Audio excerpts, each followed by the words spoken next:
قدیم مصر کی تہذیب دنیا کی سب سے قدیم اور متاثر کن تہذیبوں میں سے ایک ہے۔ یہ تہذیب تقریباً 3000 قبل مسیح میں شروع ہوئی اور کئی ہزار سال تک قائم رہی۔ ان بادشاہوں کو فرعون کہا جاتا تھا جو مصر کے حکمران تھے۔ فرعون نہ صرف دنیا کے طاقتور بادشاہ تھے بلکہ انہیں خدائی حیثیت بھی حاصل تھی۔ جب ان فرعونوں کا دور ختم ہوا تو یہ تاریخ کی دھول میں دفن ہو گئے اور دنیا اپنی رفتار سے چلتی رہی۔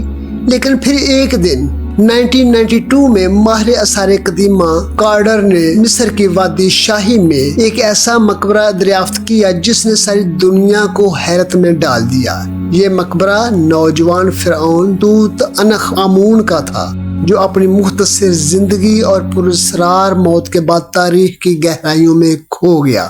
کارڈر کی دریافت نے نہ صرف قدیم مصر کی تہذیب کے بارے میں نئے رازوں کو بے نقاب کیا بلکہ ایک ایسا خزانہ بھی دنیا کے سامنے لایا جو صدیوں سے دفن تھا۔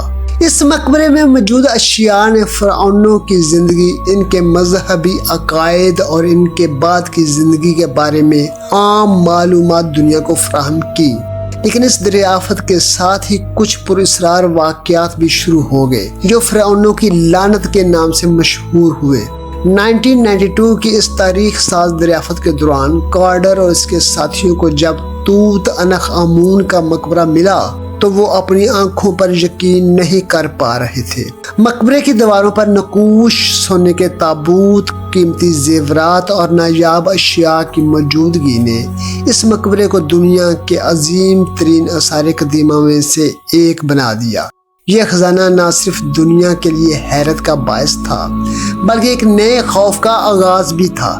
مقبرے کے اندر موجود خزانے کی حفاظت کے لیے قدیم مصر کے لوگ اپنی خاص رسومات اور دعاؤں کا سہارا لیتے تھے، لیکن جب ان اشیاء کو باہر نکالا گیا تو ایک سلسلہ شروع ہوا جو نہ صرف کارڈر کی ٹیم کے لیے بلکہ دنیا کے لیے بھی ایک خوفناک تجربہ ثابت ہوا۔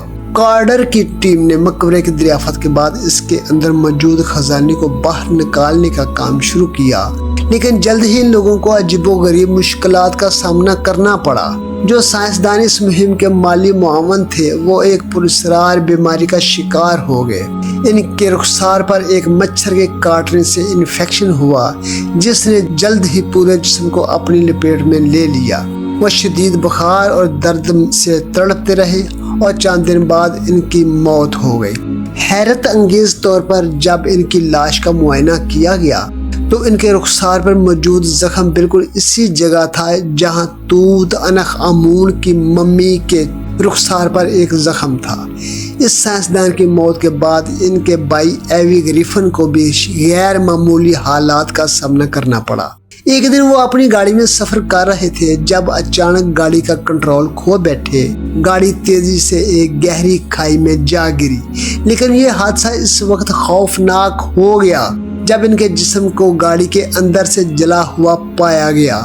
حیران کن بات یہ تھی کہ گاڑی کے اندر آگ کا کوئی نام و نشان نہیں تھا، لیکن اس کا جسم بالکل خاکستر ہو چکا تھا جیسے کسی نے اندر سے اسے جلا دیا ہو۔ اس کے علاوہ کارڈر کے سیکرٹری رچرڈ بینل کی موت بھی انتہائی خوفناک اور پراسرار تھی۔ ایک رات وہ اپنے کمرے میں سو رہے تھے جب اچانک کمرے میں عجیب و غریب آوازیں سنائی دینے لگی۔